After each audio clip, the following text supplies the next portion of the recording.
Muy buenos días. Les damos la Buenos días. bienvenida a esta segunda jornada del curso Riego en un contexto de cambio climático que estamos realizando en el contexto del programa CNR, Transferencia Tecnológica para la Adaptación al Cambio Climático en Zonas Vulnerables de las regiones de Atacama y Coquimbo. Hoy día tenemos una presentación muy interesante a manos de Marco Garrido del Centro de Estudio de Zonas Áridas de la Universidad de Chile. Esta presentación se denomina Especies de bajos requerimientos hídricos y optimización de superficies cultivadas en condiciones restringidas de agua. Muy buenos días, Marcos, ¿cómo estás? Buenos días a todos, ¿cómo están? Puedes comenzar a compartir tu pantalla cuando lo desees. Ok, allá vamos. Ya Lilian, debería estar compartiéndose. Sí, vemos que ya está compartida, solo falta la pantalla completa. Ahora me cuenta si estamos con pantalla completa. Sí, ahora estamos con pantalla completa. Perfecto, yo los puedo ver a ustedes, así que cualquier cosa, bueno, pueden levantar la mano, interrumpir, como siempre. Y cualquier cosa ahí, Lilian, estoy atento a si es que hay alguna cosa a la cual prestar la atención, ¿bien? Ok, Marco. Bien, pues muchas gracias por la participación. Nuevamente muy buenos días, espero que todos se encuentren muy bien. Como bien dijo Lilian, en el marco del programa de transferencia tecnológica para la adaptación al cambio climático en áreas agrícolas vulnerables de la región de Atacama y la región de Coquimbo, hoy vamos a tratar el tema de especies de bajo requerimiento hídrico y criterios de optimización de superficie cultivada en condiciones restringidas de agua. Bien, esto pensando en todo lo que ustedes han visto a lo largo de este taller, desde los conceptos de cambio climático hasta lo que vieron ayer, ¿no? El qué hacer en caso de restricción hídrica desde el punto de vista de riego. Y entre medio han tratado diversos temas y en particular me interesa relevar los temas que están asociados a la optimización del riego, ¿bien? Ya que en particular en esta clase vamos a tratar dos conceptos que son claves respecto del de el tema mismo. Uno de ellos es la eficiencia del uso del agua y la resistencia al estrés hídrico, que son dos rasgos que debiesen caracterizar a especies de bajo requerimiento hídrico. Bien, el que nos den alternativas no solamente de optimización de superficies, sino que también de diversificación productiva cuando estamos en una condición de restricción hídrica. Nos vamos a centrar en los cultivos, bien, en los cultivos particularmente, ya que vendría siendo el último eslabón, ¿no?, de la cadena del uso eficiente del agua. Bien, vamos a partir a nivel de cuenca, el ser eficiente en el almacenamiento, ya sea el de forma extra o intrapredial y a distintas escalas a distintas escalas, ¿cierto?, de estructura de acumulación, luego en la conducción de agua, luego en el agua que llega al predio yo voy a usar para regar, ¿bien? Entonces la idea es seguir trabajando fuertemente en aumentar la eficiencia de los sistemas de riego en la región, en Atacama particularmente, pero en la región de Coquimbo también se ha hecho un gran esfuerzo en la tecnificación. Alrededor de la mitad de la superficie cultivada está en una condición de riego por goteo, pero todavía tenemos una buena superficie, de hecho casi la otra mitad en la región de Coquimbo, que todavía tiene riegos gravitacionales, que sabrán ustedes que tienen una muy baja eficiencia, entre un 30, 40 o un 60% más o menos. Eso quiere decir que tenemos el potencial de regar solo la mitad de la superficie que podríamos regar en una condición de riego por goteo cuando lo hacemos de manera gravitacional. Entonces, visto lo anterior, bien, llegaría el momento de preocuparnos de alguna manera de este último eslabón, y este último eslabón guarda relación con la eficiencia del uso del agua y la resistencia al estrés hídrico a nivel de planta, a nivel de cultivo, lo que nos permitirá en última instancia realizar esta optimización de superficie. Entonces, primero que todo, la eficiencia del uso del agua. Este es un concepto que se trata bastante. Me imagino yo que ustedes lo habrán escuchado o lo escuchan constantemente cuando están en este tipo de charlas cuando se habla sobre agua. Bien, ser eficiente en el uso del agua normalmente se considera un concepto en el cual... Sí, perdón, pensé que habían hecho una intervención. Normalmente se considera un concepto en el cual uno considera que puede eventualmente producir más, bien, sea cual sea ese vector de producción, ya sea el rendimiento u otros, con la misma cantidad de agua que uno tiene disponible. Bien, esa es una buena manera de verlo. Bien, pero dada la flexibilidad del concepto de eficiencia del uso del agua, que es la razón o la división, ¿no?, entre dos vectores, un vector productivo y un vector de insumo, en este caso en particular el agua, bien, lo tenemos que ver como una variable que es dinámica y particularmente en una condición de restricción hídrica tendríamos que también analizarlo desde el punto de vista de ser capaces de producir lo mismo, bien, la misma cantidad de qué sé yo, biomasa, materia seca, producto cosechable que estamos produciendo en este momento con menos agua. Bien, eso ya significaría un aumento en la eficiencia del uso del agua y también significaría un aporte desde el punto de vista de la seguridad hídrica. Desde un punto de vista teórico, bien, la eficiencia del uso del agua se define como la pendiente de la relación, ya esto que está representado aquí por el triángulo rojo, la pendiente de la relación entre alguna variable de crecimiento desde el punto de vista de nuestro cultivo, bien, que puede ser evaluada a distintos niveles o distintos niveles de integración. Por ejemplo, desde un punto de vista más analítico o científico, podría ser la asimilación de dióxido de carbono, que es lo que conocemos como fotosíntesis, o podría ser la biomasa, ¿verdad?, producida tanto a nivel de planta como a nivel de cultivo, así como también podría ser el rendimiento, ¿verdad?, que va a ser el producto cosechable, que va a variar de un cultivo a otro, siendo hojas, frutos, ¿verdad?, o tallo, incluso raíces, entre otros. Y al relacionar esta variable de crecimiento, que es una variable acumulada a través del tiempo, con la cantidad de agua utilizada para poder generar ese crecimiento, la cual también la podemos evaluar a distintos niveles de integración. Por ejemplo, a nivel de agua transpirada por el cultivo, que va a ser el agua realmente utilizada para crecer, a nivel de monto de agua evapotranspirada, que ya viene a ser una eficiencia del uso del agua mucho más ingenieril, ¿verdad? Porque estamos haciendo una estimación de todo el agua que se está perdiendo en el sistema a través de evaporación y de transpiración, así como también del agua recibida por lluvia y o riego, que es una variable aún más vista desde el punto de vista ingenieril, ya que considera el agua que está precipitando. Bien, luego ustedes entenderán, porque me recuerdo que se trataron los temas de balance hídrico, que en el balance hídrico esta agua precipitada no solamente va a ser perdida a través de evapotranspiración, sino que también habrán otros procesos, tales como la percolación profunda e incluso flujos subsuperficiales. Bien, entonces, cuando hablamos de eficiencia del uso del agua, a nivel intrapredial, es sumamente importante que tengamos en consideración a qué nivel de integración la estamos evaluando. Bien, si la estamos hablando a distintos niveles de integración respecto de la variable de crecimiento o de rendimiento y también respecto a la variable de uso de agua. Y la pendiente de esta relación es lo que conocemos como eficiencia del uso del agua. Aquí hay un cuadro que ustedes pueden revisar, bien, en donde se presentan distintas aproximaciones matemáticas, ¿cierto?, a la eficiencia del uso del agua cuando lo evaluamos a nivel de cultivo, a nivel de planta e incluso a nivel de hoja, que yo les comentaba que era una evaluación de corte más analítico. A nosotros desde un punto de vista agrícola, desde el punto de vista de sistemas agrícolas, por lejos, la escala de integración más interesante es la escala de integración a nivel de cultivo. Bien, y yo ya les indicaba que lo podemos evaluar en términos de biomasa, es lo que se representa aquí con la letra B, o en términos de rendimiento, es lo que se representa aquí con la letra R.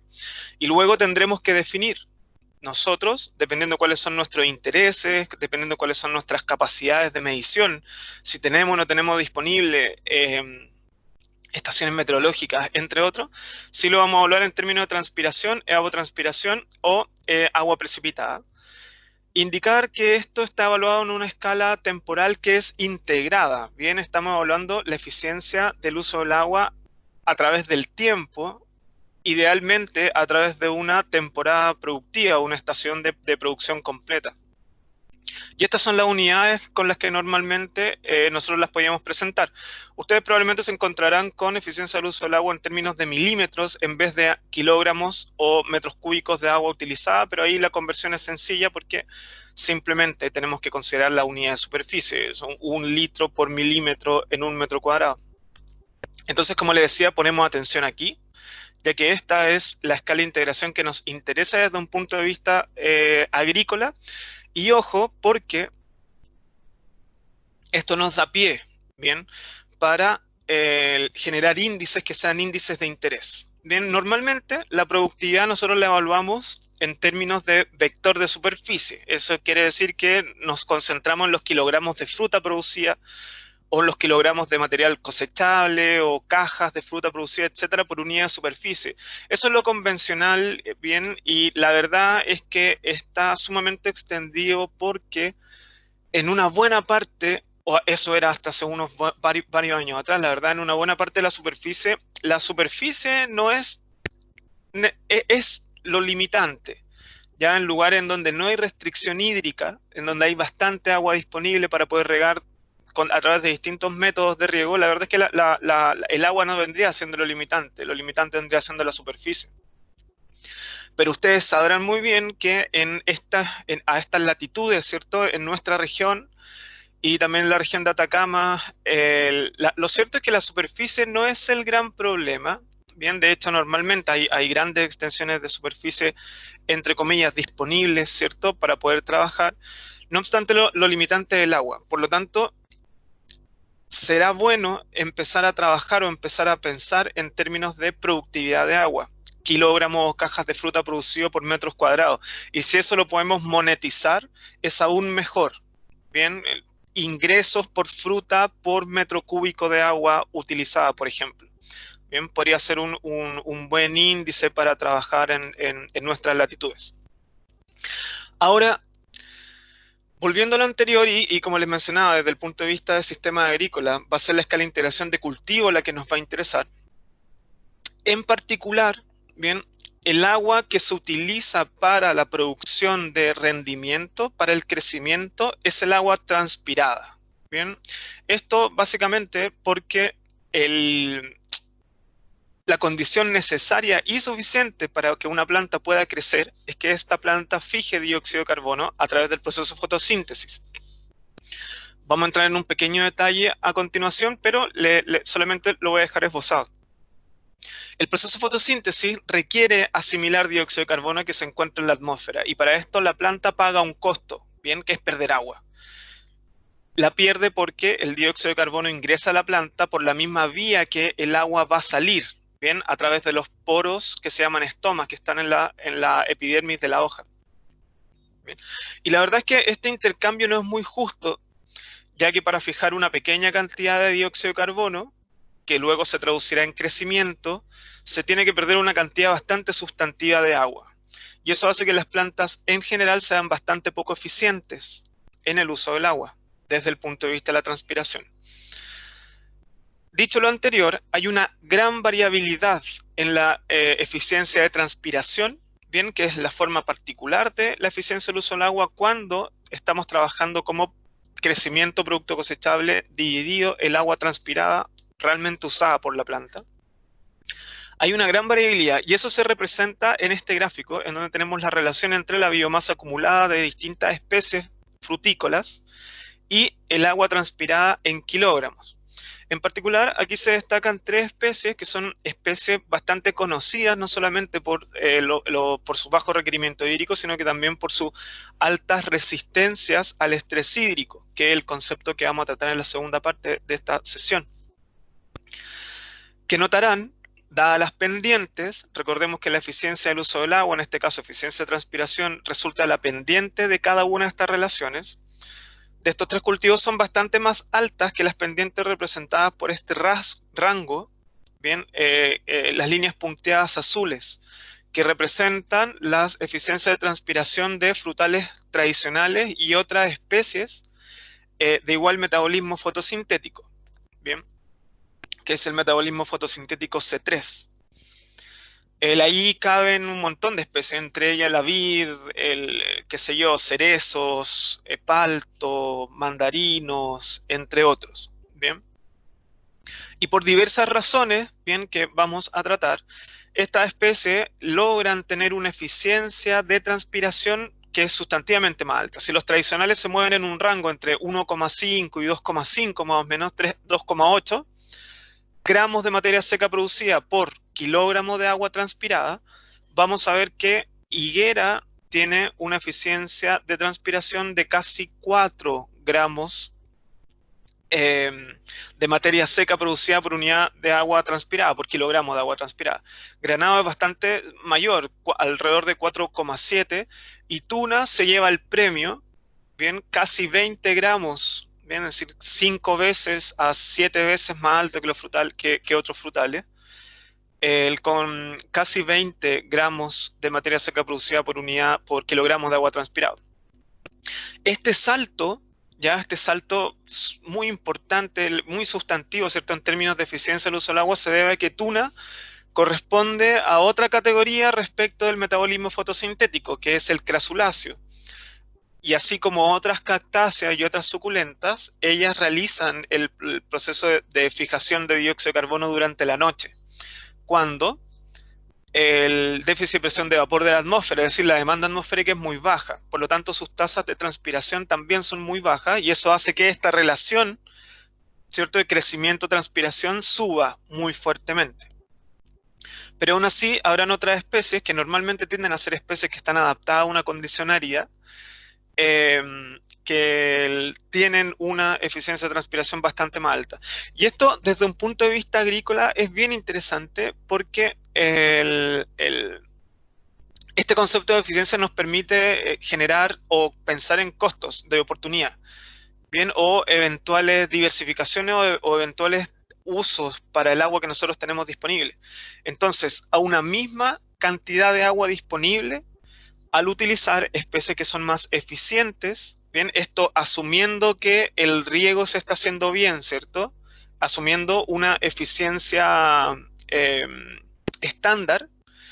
Bien, si nosotros consideramos especies de alta eficiencia del uso del agua, podemos, en el caso de higuera, por ejemplo, aumentar la superficie cultivada a una misma unidad de agua disponible entre 1,3 a 2 veces, bien, de lo que podríamos tener respecto de un frutal tradicional cuya eficiencia de transpiración se mueve en este rango de entre 2 y 3. En granado este factor es aún mayor, entre 1,6 y 2,4 veces, y en tuna es sustantivamente mayor por lo que hablábamos anteriormente, entre 6,2 y 9,3 veces de superficie por a una misma cantidad de agua disponible para poder regar estacionalmente. Ahora, respecto de cuáles son las principales variables que hacen que pueda cambiar la eficiencia del uso del agua en nuestro sistema agrícola, bien, tenemos que entender que por lejos la más importante guarda relación con la demanda atmosférica. Bien, la demanda de la atmósfera por agua. En este pequeño esquema que se ve aquí a la izquierda, bien, nosotros tenemos representada la hoja a la derecha. Bien, aquí en verde tenemos las células del mesófilo, en un verde más oscuro tenemos las células de la epidermis y aquí tenemos un estoma, bien, que es este poro que está constituido por dos células que se llaman células oclusivas que se abren y se cierran por estímulos hidráulicos para permitir esta función que tienen todas las plantas, que es la de intercambio gaseoso. Resulta que en la cavidad subestomática, bien, aquí a nivel de la hoja, hay aire, bien, y este aire, dado que está en contacto íntimo con las células del mesófilo que están llenas de agua, es un aire que está muy cercano a la saturación, bien, a diferencia del aire de la atmósfera, que la verdad es que está muy seco. Bien, humedades relativas normales van a andar entre el 20, 30, 40% y a mediodía incluso más bajo, bien, y a latitudes menores incluso más bajo, llegando a menos del 10% a un momento cercano al mediodía solar. Entonces, esta es una atmósfera que es muy demandante, muy ávida de agua y esto es lo que inyecta energía para el proceso de transpiración. Entonces, el poro se abre y dado que aquí tenemos una alta concentración de agua y aquí una baja concentración de agua, el agua tenderá a salir. Y lo cierto es que sale con mucha fuerza, dada esta diferencia de concentraciones de presión parcial de agua. Y resulta que en la atmósfera tenemos una presión parcial de dióxido de carbono mayor que en los espacios intercelulares, entonces el dióxido de carbono va a entrar, ¿bien? Y va a estar disponible en los espacios intercelulares para poder realizar el proceso de fotosíntesis. Yo les mencionaba que este intercambio era bastante injusto, y lo es. De hecho, por cada molécula de dióxido de carbono que la planta es capaz de fijar estando los estomas abiertos, va a perder alrededor de 500 moléculas de carbono. Y mientras mayor sea la demanda atmosférica, mientras mayor sea el déficit de presión de vapor del aire, mayor va a ser esa demanda de agua, y la verdad es que el ingreso de carbono va a cambiar muy levemente. ¿Bien? Estas ecuaciones modelan el proceso de asimilación, entrada de dióxido de carbono, y el proceso de transpiración, ¿bien? La salida de agua. ¿Bien? Yo ya les mencionaba que depende de las diferencias de concentración del gas adentro y fuera de la hoja, que son la diferencia que están en los numeradores en cada una de las dos funciones, y de las resistencias, en este caso la resistencia estomática, y de la capa límite. La resistencia de la capa límite, que es esta de acá, la verdad es que no cambia mucho, menos que las condiciones atmosféricas cambien fuertemente. Por ejemplo, una muy alta velocidad del viento. Pero la que sí es muy plástica y cambia mucho es la resistencia estomática. Bien, a una mayor resistencia los estomas están más cerrados. Y esto puede ocurrir porque hay una muy alta demanda atmosférica o porque tenemos poca agua disponible en el suelo para poder transpirar. Entonces, en particular, en la transpiración, fíjense ustedes que como depende la diferencia entre la concentración de agua al interior y el exterior de la hoja, esta variable cambia mucho a lo largo del día, así como también a lo largo de los días y entre temporadas, ¿bien? Porque la humedad relativa y así el déficit de presión de vapor también cambia mucho. Pero lo cierto es que esta diferencia de concentración de dióxido de carbono es bastante estable. Y eso explica por qué cuando nosotros evaluamos la eficiencia del uso del agua, fíjense en este gráfico del panel de la derecha, el gráfico superior, cuando evaluamos la eficiencia del uso del agua de un cultivo, en este caso granado en rojo e higuera en morado, en un gradiente de déficit de presión de vapor, que es lo que está representado en el eje X, la eficiencia del uso del agua baja exponencialmente a medida que aumenta la demanda atmosférica, y esto es porque aumenta la transpiración a una tasa mucho más alta que lo que aumenta el intercambio, en la asimilación de dióxido de carbono. Bien, y nosotros nos damos cuenta que es el déficit de presión de vapor lo que está generando la diferencia, porque al normalizar la eficiencia del uso del agua por el déficit de presión de vapor, lo cierto es que ya la variable se vuelve insensible. Bien, y podemos observar claramente que Granado tiene una eficiencia de transpiración mayor que Higuera, como lo chequeábamos en el gráfico anterior a nivel de biomasa. En este caso lo estamos viendo a nivel de intercambio gaseoso, lo que está pasando por unidad de área foliar. Finalmente, la productividad agua o eficiencia del uso del agua, que es la razón entre estos dos flujos de gas, asimilación y transpiración, y esta es la idea fuerza, va a depender fuertemente de la demanda de agua de la atmósfera. Esto nos explica por qué tenemos que regar y por qué tenemos que regar tanto los cultivos. Bien, lo cierto es que para el proceso de fotosíntesis tal, desde un punto de vista químico, esa típica ecuación que a todos nos toca analizar, ¿cierto? Que es el agua más dióxido de carbono, y esto está mediado por radiación, que sería la ecuación de fotosíntesis, nos resulta en oxígeno, ¿cierto? Como un producto que se libera a la atmósfera, y en un azúcar, ¿cierto? En hidratos de carbono. Y la verdad es que desde ese punto de vista la relación es bastante justa, se requiere 1 mol de agua por 1 mol de dióxido de carbono. Pero cuando metemos la transpiración a la ecuación, esa relación cambia, y eso es lo que observamos en esta ecuación de flujo. Y es por eso que tenemos que regar, y tenemos que regar tanto las plantas. Y es por eso también es que hay una relación tan clara entre la productividad de nuestro sistema agrícola y el uso de agua. Bien, obviamente aquí estamos considerando el uso del agua desde un punto de vista teórico y hasta un límite en el cual no vamos a generar una condición de anegamiento y por lo tanto de hipoxia en las raíces que perjudique la productividad de la especie. Bien, nos encontramos en el rango de riegos que no van a generar o de usos de agua que no van a generar pérdida de productividad por hipoxia. Y la verdad es que esta es la relación teórica. A medida que aumentamos la cantidad de agua que usa nuestro sistema agrícola, aumentará su productividad. Bien. Ahora, fíjense ustedes, yo aquí hice un ejercicio, puse cuadrantes, ¿verdad? 4 cuadrantes, y tenemos, por ejemplo, aquí un cuadrante de bajo uso de agua y baja productividad. Aquí tenemos un cuadrante de alto uso de agua y habrán especies que están representadas por los puntos que pese al alto uso de agua tendrán una baja productividad. Aquí tenemos un cuadrante que es de alto uso de agua y alta productividad, que lo cierto es que aquí están la mayoría de las especies frutales, pero aquí tenemos un cuadrante que debería ser nuestro cuadrante objetivo, bien, particularmente si estamos en zonas de restricción hídrica, que es el cuadrante de una alta productividad. Estas especies tendrían una productividad comparable a las que están en este otro cuadrante, con un bajo uso de agua. Bien, y esto también nos podría generar una mayor razón ingresos por metro cúbico de agua utilizada. Lo cierto es que las especies que están presentes en este cuadrante son especies que en general son excepciones y no solamente van a estar en este cuadrante porque sean intrínsecamente bien, muy eficientes en el uso del agua, sino que eso necesariamente se tiene que conjugar con un buen manejo, no solamente con un buen manejo del riego, sino que también con un buen manejo del dosel.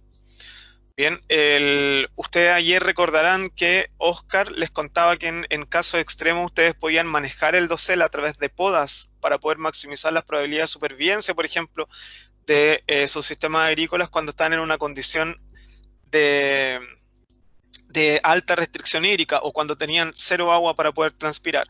Bueno, para poder regar, perdón. Bueno, cuando tenemos agua disponible, nosotros deberíamos pensar la poda no solamente como un manejo que nos va a permitir generar, por ejemplo, la madera reproductiva o generar una buena condición atmosférica o microatmosférica en donde está creciendo el fruto.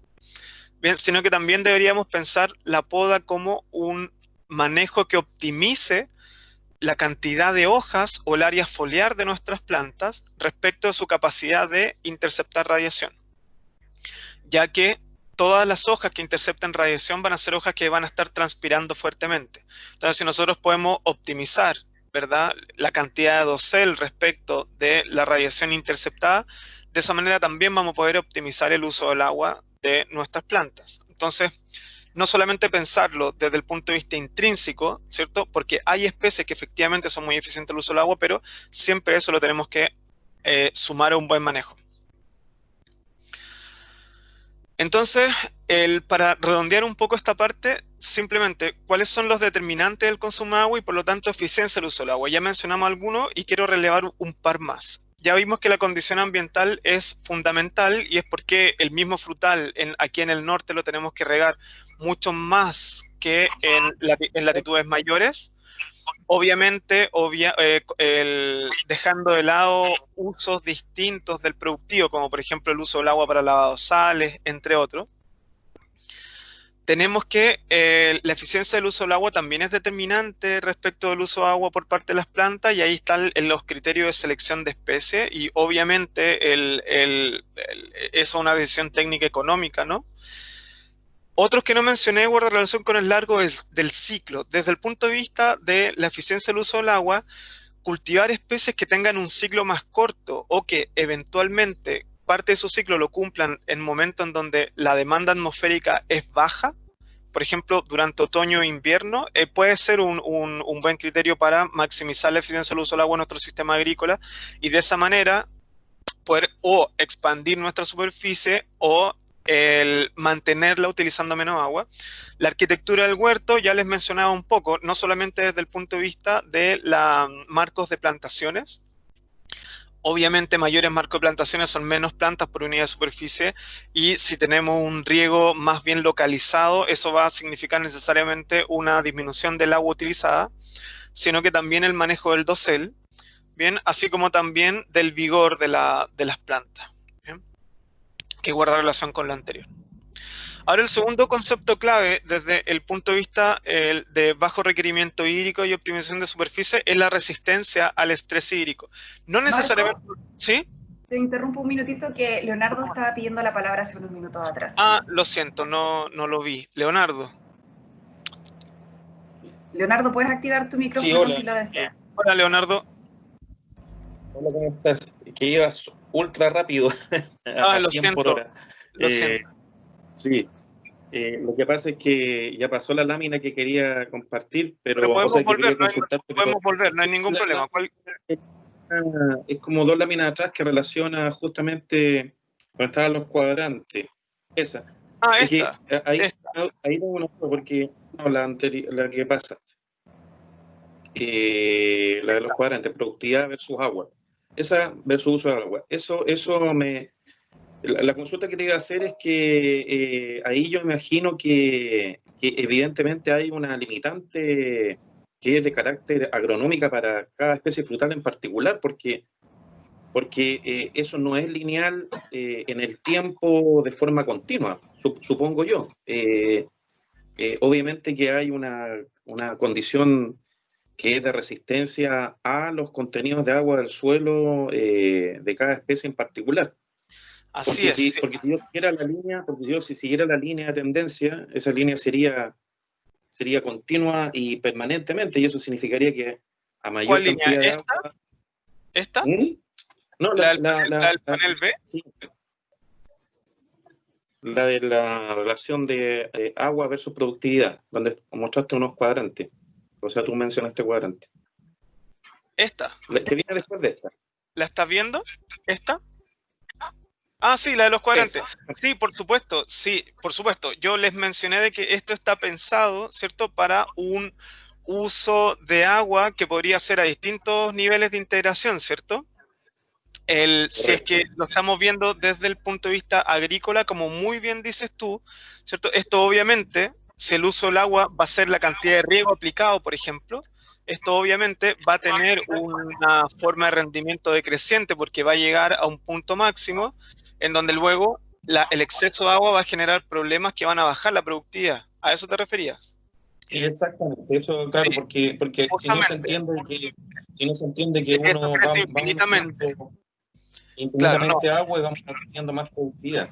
Justamente, eso es justamente lo que no hay que entender. Por eso yo hice hincapié en que esto está considerado dentro de un uso de agua que nos genera limitaciones respecto a la productividad, porque, claro, como tú bien dices, desde un punto de vista agrícola, exceso de riego va a generar condiciones de anegamiento y hipoxia que van a bajar la productividad. Y si estamos evaluándolo desde otra escala de integración, por ejemplo, desde la transpiración que vendría siendo el agua realmente usada por las plantas en nuestro sistema agrícola, esto tiene un límite claro, bien, ya que las plantas tienen un límite para poder transpirar agua. Bien, por mucha más agua que tengan eventualmente, tienen niveles de transpiración máxima que están definidos por su biología misma y también por variables físicas como la demanda atmosférica. Así que sí, Super. justamente, muy atingente el comentario, así que gracias. Entonces, volviendo al tema, gracias por la acotación, volviendo al tema, déjenme ver aquí que tengo el tiempo, perfecto. Cuando ya hemos considerado la posibilidad, bien, de tratar de pensar nuestro sistema desde un punto de vista de eficiencia del uso del agua, existe otro rasgo que es interesante evaluar, que es la resistencia al estrés hídrico de nuestras especies. Bien. Lo cierto es que esto, en general, en la historia de la fruticultura chilena, esto no ha sido gran problema. La fruticultura chilena es una fruticultura de riego, ¿bien? Pero como bien hemos visto a lo largo de este curso, de este taller que tiene un enfoque de adaptación, tenemos que empezar a pensar que muy probablemente, y ya lo hemos vivido además, bien, cada vez vamos a estar en condiciones más restrictivas. El estrés hídrico en las plantas genera varios problemas, no solamente a corto plazo, sino que también a largo plazo en especies perennes. Ya el desgaste de las plantas es una cuestión real, lo que puede disminuir, por ejemplo, los años de vida cuando los estreses son no severos necesariamente, pero sí reiterados. Y también es importante en qué momento ocurre el estrés. Entonces, el componente de resistencia, muy probablemente un componente que vamos a tener que empezar a pensar en el diseño de nuestros sistemas. Existen dos tipos de enfoques, bien, que son dos enfoques necesariamente complementarios. Uno de ellos guarda relación con la resistencia intrínseca de la especie que nosotros vamos a estar cultivando, bien, que tiene mucho que ver con sus zonas de adaptación, bien, donde esa especie evolucionó. Y también está el componente agronómico. Nosotros podemos tomar diversas medidas para mejorar la resistencia, ya no necesariamente a la planta, sino que a nuestro sistema agrícola en general. Para esto tenemos que entender que hay distintas estrategias de respuesta al estrés hídrico, ¿ya? Y la estrategia que a nosotros nos interesa es esta segunda acá, que es la estrategia de resistencia.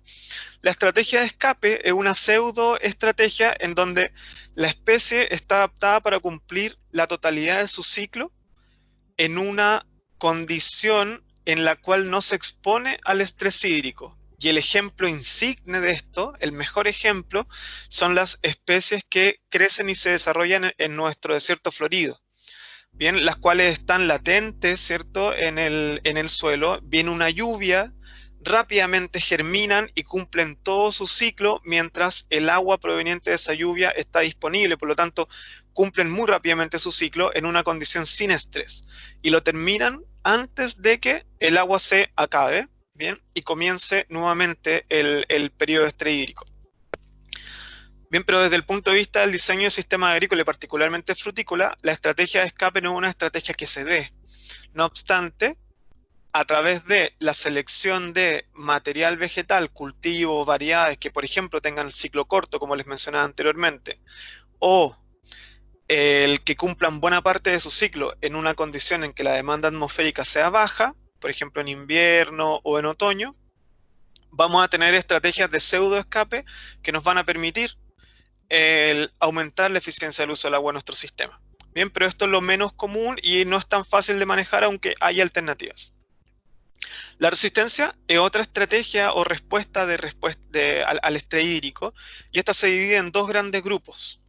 Se divide en la estrategia de evasión, ¿ya?, en la cual la especie, si bien está en una condición ambiental estresante, por ejemplo, una sequía, bien, despliega una serie de mecanismos para evitar sentir ese estrés, sentirlo fisiológicamente.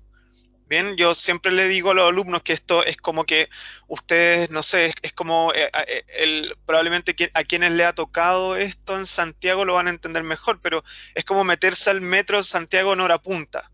Es un ambiente extremadamente estresante, uno va apretado, caluroso, etcétera, pero hay personas que pueden evadir ese estrés, por ejemplo, poniéndose un buen par de audífonos y escuchando su música favorita. ¿Ya? Esa sería una estrategia de evasión. Mientras que una estrategia de tolerancia, ¿cierto?, es estar en un ambiente estresante, pero vivirlo, ¿bien? Y lidiar con él. El desplegar una serie de mecanismos para poder lidiar con él. Entonces tendremos especies que evaden y tendremos especies que toleran. Aquí hay un estudio realizado, ¿cierto?, en dos especies que cumplen con la condición de tener un bajo requerimiento hídrico y al mismo tiempo tener una alta resistencia al estrés hídrico. Y esta resistencia es contrastante. En el panel izquierdo tenemos a higuera, bien, que va a desplegar una estrategia de evasión, y tenemos a granado en el panel derecho, que va a desplegar una estrategia de tolerancia. Bien, y aquí se ven una serie de rasgos fisiológicos que nos permiten entender, bien, sobre qué despliegue y mecanismos se sostienen estas dos estrategias contrastantes. Primero lo visual. Fíjense ustedes que higuera, aquí está una higuera de 3 años que está plantada en 1 metro cúbico de suelo de manera de poder controlar bien el contenido de agua del suelo. Se sometió a una sequía de 35 días. Bien, a los 35 días se desfolió completamente. Mientras que Granado se sometió a una sequía absoluta. Esto fue en pleno enero, o sea, una muy alta demanda atmosférica y una sequía absoluta durante 48 días. Y fíjense que la respuesta fue bastante contrastante. A diferencia de higuera, granado no perdió el follaje, pero sí sufrió, por ejemplo, de amarillamiento. Bien. Ahora, esto visual lo podemos contrastar con estas variables fisiológicas. Fíjense ustedes que en rojo, granado, y en morado, higuera, ¿cierto? Y estas líneas segmentadas verticales que se ven aquí guardan relación con cuándo terminó el periodo de sequía y se restituyó el riego. Bien. Entonces, fíjense, la eficiencia cuántica es una variable que indica el nivel de daño del sistema fotosintético. Granado es capaz de desplegar una serie de mecanismos para poder mantener su sistema fotosintético sano mientras se desarrolla el estrés, a diferencia de higuera. Bien, su sistema fotosintético se daña y por lo tanto la variable baja fuertemente. Pero luego de restituir el riego, en este punto en higuera y en este punto en granado, ambas variables en una cierta cantidad de días se recuperaron, bien, llegando casi a un nivel igual al del periodo pre-estrés, que es esta línea de acá. Fíjense que higuera, dada su mecanismo de evasión, ¿cierto?, fue capaz de recuperarse más rápidamente. Y esto es porque perdió el dosel. Bien. Esto se ve visualmente y aquí se ve cuantitativamente a través de la radiación interceptada. Higuera, a diferencia de granado, a medida que aumenta los días de estrés hídrico, por lo tanto, la intensidad del estrés hídrico, pierde muy rápidamente su follaje y una vez que se restituye el riego, lo recupera parcialmente. Dado que este es follaje nuevo, bien, logró desplegar una eficiencia cuántica, un mejor desempeño fotosintético que granado, que mantuvo su follaje, bien, siguió haciendo fotosíntesis por un tiempo más largo que higuera, bien, pero ese follaje ya estaba relativamente dañado porque se dedicó a tolerar el estrés hídrico, mientras que higuera lo evadió a través de desoje, bien. Respecto a la conductancia estomática, él tiene que ver con lo que veíamos anteriormente. Higuera afecta mucho más rápidamente su conductancia estomática, independientemente de que esté perdiendo follaje. Bien, por lo tanto, tiende a cerrarse más rápidamente, tanto en términos de cierre estomático como en pérdida de hoja, lo que le permite perder mucha menos agua, producto de la transpiración en una condición de estrés hídrico. Bien, y sigue el mismo patrón que la fotosíntesis neta, ya que habíamos visto que la conductancia estomática era una de los componentes importantes en el proceso de intercambio gaseoso. Entonces, tenemos aquí dos especies que tienen, no solamente ambas son resistentes al estrés hídrico, sino que despliegan, ¿no?, estrategias bastante distintas, una de evasión, una de escape. Bien, y nosotros tendremos que sopesar cuáles de estas estrategias pueden ser más adecuadas para nuestra condición agrícola. ¿Bien? Por ejemplo, si nosotros estamos en una condición en que no tenemos mucha agua y tenemos la oportunidad de poder realizar riegos restringidos, bien, por ejemplo, ayer se hablaba sobre sobre secado parcial de raíces y también se hablaba sobre riego deficitario. Muy probable una especie que despliegue una estrategia de tolerancia va a ser mucho más adecuada que una especie que despliegue una estrategia de evasión. Bien, porque yo la voy a someter a un estrés ligero y por lo tanto va a poder continuar con el intercambio gaseoso y por lo tanto va a ser mucho más productiva que una planta que va a evadir, es decir, se va a cerrar en una condición de estrés ligero. Pero si estoy en una condición en la que quizás tengo agua, pero mi seguridad hídrica es muy baja, por ejemplo, me puedo quedar mucho tiempo sin agua para riego, en ese caso muy probablemente una especie que despliegue una estrategia de evasión, que pierda las hojas, que evite la pérdida de agua, ¿cierto?, va a ser más adecuada para una condición agrícola como esa, ya que si me quedo sin agua, esa especie va a desplegar mecanismos que le van a permitir sobrevivir por mucho tiempo y una vez que yo vuelva a tener agua, recuperarse prácticamente a tope. Ahora, es importante tener en consideración que también hay trade-off o compensaciones respecto de la resistencia al estrés hídrico y la eficiencia del uso del agua. Bien, normalmente esta relación, que también es teórica, es positiva y especies más resistentes tienden a ser más eficientes en el uso del agua, es lo que se ve en esta dispersión de puntos. Ahora la pregunta es que si acaso es nuestro objetivo tener efectivamente especies de una alta resistencia y de una alta eficiencia que vendrían a estar representadas por este cuadrante. Bien. La respuesta es un depende. Bien, a nadie le gustan mucho las respuestas de tipo depende, pero lo cierto es que, siguiendo con las compensaciones, normalmente las especies que tienen una muy alta eficiencia del uso del agua, al mismo tiempo tienden a tener una baja productividad. ¿Ya? Y esto se explica por el diagrama que veíamos antes. En el fondo, a medida que se van cerrando los estomas, bien, va disminuyendo el uso del agua, pero también disminuye la asimilación de dióxido de carbono. Bien, y eso hace que las especies más adaptadas a una condición de aridez a través de una alta eficiencia del uso del agua, bien, al mismo tiempo sean poco productivas. Y eso nosotros lo vemos constantemente. Por ejemplo, las cactáceas, que son las especies que tienen la mayor eficiencia del uso del agua, así como también los arbustos, ¿cierto?, de la estepa o que están muy adaptadas a condiciones de aridez, tienden a ser, un buen ejemplo son nuestras especies del bosque esclerófilo, por ejemplo. Son altamente eficientes en el uso del agua, pero al mismo tiempo tienen tasas de crecimiento muy lentos, lo que hace que sean poco productivas. Bien, a diferencia de especies que están adaptadas a climas tropicales, por ejemplo, el palto, entre otras, que son poco eficientes, pero tienen una muy alta productividad. Entonces, nuestro cuadrante, nuevamente, volviendo a lo anterior, objetivo debiese estar aquí. Pero nosotros forzamos a las especies a entrar a una alta productividad y alta eficiencia del uso del agua, conjugando sus características intrínsecas, que son las que hemos estado hablando, así como también potenciándolas a través de manejo agronómico. Y para cerrar, ¿cuáles son las vías de optimización de superficie en condiciones limitantes de agua? Esto es una especie de resumen. La elección de especie y variedad, ¿cierto?, de alta eficiencia del uso del agua desde un punto de vista intrínseco de la planta misma, ¿cierto?, es un buen criterio, ¿bien? Y es un criterio que deberíamos incorporar en nuestra base de pensamiento, siempre y cuando tengamos claro que la eficiencia de riego es sustantivamente más importante que la eficiencia de transpiración o la eficiencia intrínseca del cultivo que nosotros nos estemos planteando. ¿Ya? Entonces, esto es algo a lo que a ambos puntos hay que ponerle mucha energía, ¿cierto? Pero los mayores impactos siempre los vamos a obtener una vez que hayamos solucionado este problema de la eficiencia del riego.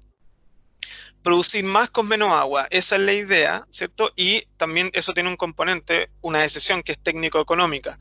Podemos optar por tener solo especies de bajo requerimiento hídrico muy tolerantes, pero si no somos capaces de comercializar de buena manera el producto cosechado, no tiene mucha lógica. Luego también considerar la resistencia de las especies al estrés hídrico de manera de hacer nuestros sistemas mucho más resilientes, ¿cierto? Y que nos permitan un mayor juego.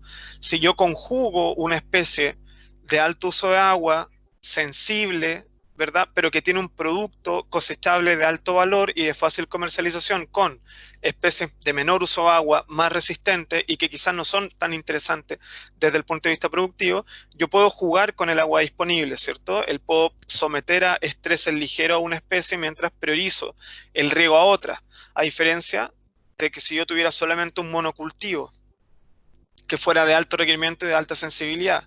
En caso extremo podría incluso perder toda la producción, incluso perder perder nuestro huerto, ¿no? Es importante, que es lo que propongo, ¿no?, el cambio de paradigma. Ojalá pasar de una productividad por unidad de superficie a una productividad por unidad de agua utilizada, bien independiente de la escala de integración, más ingeniería, agua regada, ¿cierto?, o agua utilizada, ¿cierto?, más desde un punto de vista fisiológico. Y estoy pasado un par de minutos, pero solamente me gustaría cerrar con un adelanto de mañana, Lilian, si tenemos un minuto. Bien, la idea de la sesión de mañana es analizar, ¿cierto?, ciertas estrategias de manejo en este tipo de cultivos, que son cultivos de bajo requerimiento y de alta tolerancia. Esto se basa en un trabajo de zonificación que se realizó hace unos años atrás, en donde trabajamos con estas especies de tipo tuna, tamarillo, pitaya, higuera, granado, ¿bien? Son especies de baja representación en términos de superficie en la región, muchas veces porque, bueno, son opacadas, ¿cierto?, por las especies más producidas, y además ha habido poco desarrollo tecnológico, o al menos ese desarrollo tecnológico no ha estado a la mano, bien, de los agricultores, y parte de nuestro trabajo es ese, poder llevar el desarrollo que nosotros hemos hecho para poder entregar alternativas. Bien, entonces la idea es trabajar con especies de tipo granado, que tiene requerimientos hídricos del orden, bien, de entre los 4.500 a 7.500 metros cúbicos de agua temporada, bastante más bajo que otras especies, con productividades que pueden llegar fácilmente a las 30 toneladas de fruta de calibre comercial, de buen valor, y además con un gran potencial desde el punto de vista de la agroindustria. Bien, hay una serie de productos que se pueden generar, tanto artesanal como más industrialmente con granado. La higuera también, bastante interesante, el consumos de agua estacionales alrededor de los 2.800 a los 5.000 metros cuadrados, con la posibilidad de especializar la producción, tanto para higo como para breva. Bien, vamos a discutir con un poco más de detalle, pero desarrollar el mercado de la breva puede significar un salto bien importante también desde el punto de vista hídrico. Bien. Cultivos de alta densidad, con bajo uso de agua, etc. El tamarillo, una especie que no se conoce mucho, el tomate de árbol, ¿cierto? Una especie también bien interesante desde el punto de vista tanto de frutas frescas como el agroindustrial, con consumos de agua mayores, ¿cierto? Esta es una especie que tiene un ciclo bastante más largo, entre 6.000 a 8.000 metros cúbicos más o menos en planteles productivos a estas latitudes. Bien, no obstante, su fruta se produce en el periodo más otoñal, bien, hacia invierno incluso. Por lo tanto, nosotros podríamos plantear ciertos manejos de agua restrictivos durante el verano, durante el periodo vegetativo, concentrando el uso de agua eventualmente cuando incluso la demanda sea más baja, por ejemplo, por eso es interesante para nosotros, porque nos permite juego en ese sentido. Y varias cactáceas y suculentas, lejos con lo que más hemos trabajado ha sido con tuna. Bien, la tuna tiene muy bajas productividades a nivel nacional, están entre los 6 y las 10 toneladas por hectárea, pero en parcelas nuestras, ¿cierto?, con uso de agua entre 1.500 a 3.000 metros cúbicos, somos capaces de producir fácilmente hasta 30 toneladas de fruta, y a través de riegos restrictivos durante verano podemos priorizar la producción de fruta inverniza, bien, que se va a producir en una condición de menor demanda atmosférica, y al mismo tiempo es una fruta que tiene mayor valor, porque es una fruta que sale al mercado cuando tuna prácticamente no hay, en invierno. Y ofrece otras ventajas también desde el punto de vista de propagación y otras que las podemos discutir mañana también. Y también es interesante desde el punto de vista agroindustrial, no solamente fruta fresca. Y pitaya, una especie de aquí de la zona más tropical, ¿no?, americana, por ahí entre Perú y Colombia. Viene una especie que puede producir alrededor de 10 toneladas en nuestras parcelas, con un uso entre 3.000 y 5.000, 5.500 metros cúbicos. Bien, esta es la fruta del dragón, también bien interesante desde un punto de vista comercial, en fruta fresca, como también para poder ser utilizada con una serie de diversos usos, bien, con una gran limitante. Bien, no tenemos los polinizadores en el país, por lo tanto, esto nosotros lo estamos pensando como un paquete tecnológico para superficies pequeñas, ¿ya?, pero generando un producto de alto valor, ya que se tiene que polinizar manualmente. El copao, ya ustedes lo conocerán también, no solamente interesante, bueno, interesante desde el punto de vista de la fruta, pero también porque tiene un valor cultural bastante alto en esta región. Y la aloe vera, que es otra especie que nosotros pensamos para diversificación, ¿cierto? Que así como la tuna, con usos de agua estacional alrededor de 1.500 a 3.000 metros cúbicos, ¿cierto? En nuestras parcelas hemos producido entre 50 y 100 toneladas de material cosechable en una temporada. Bien, uso como hoja fresca, lamentablemente hasta el momento en Chile el uso más común, ¿cierto? Venta en distintos tipos de puestos, hasta supermercados, pero también con un desarrollo industrial en crecimiento, particularmente en polvo, ¿cierto? Y otros, pero también en desarrollo gastronómico, en jugos y otro tipo de productos. De eso se trató la charla de hoy. Solo espero haberles podido entregar algunos antecedentes interesantes, que podamos ir configurando en el fondo nuestras perspectivas respecto de la producción frutícola en zona árida y semiárida, que son restrictivas de agua, de manera a ir cambiando este paradigma a un paradigma de adaptación. Así que muchas gracias por la atención. Lilian. Gracias a ti, Marco. Queremos dejar un espacio para ver si es que alguien desea hacer alguna pregunta. Sí, tenemos la asignación del ejercicio práctico. Se los puedo dejar, no sé si quieres que lo vea o lo subimos a la plataforma directamente. De todas formas, este ejercicio va con una demostración, así que tienen ahí harto para poder mirar. Ah, qué bueno. Si quieres lo puedes mostrar al tiro, Marco, por mientras, si es que hay alguien que quiere plantear una pregunta. Ya, la idea del ejercicio es que sea un ejercicio que lo conjuguemos entre la clase de hoy día y la clase de mañana. Y ahí alcanzar a avisarle a Lilian un poco el cambio de estrategia. Y la idea es que con los antecedentes de las clases y del material que vamos a poner a su disposición, en particular vamos a poner a su disposición una ficha técnica de cada uno de estos frutales, en donde se resumen sus características, se resume su manejo y se resumen sus potenciales usos también. La idea es que desarrollen muy brevemente, un pequeño plan de manejo para las especies. Bien, en un caso particular, en el cual tenemos disponible una cierta cantidad de agua y tenemos que optimizarla, bien, para esto tienen que ustedes imaginar que el problema sea de uno de los usuarios, por ejemplo.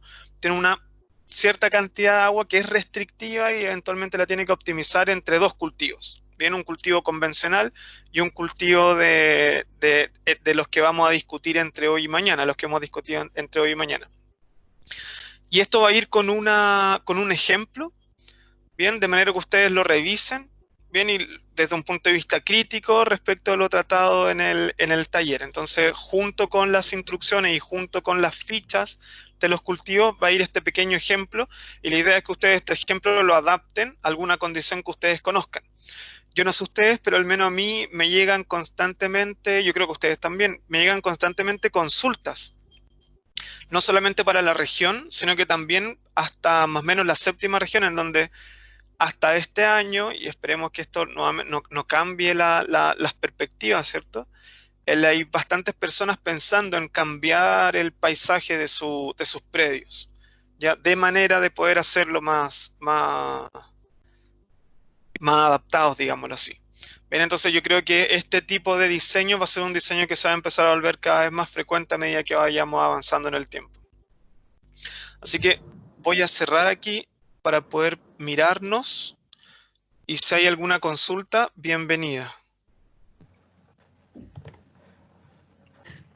Te damos las gracias, Marco, por la presentación del día de hoy. Gracias a ustedes. Ahí hay personas que están poniendo en el chat que es muy interesante, muy buena la presentación. Así que esperamos vernos mañana nuevamente. Y estamos disponibles para ustedes. Nos vemos mañana, que estén muy bien.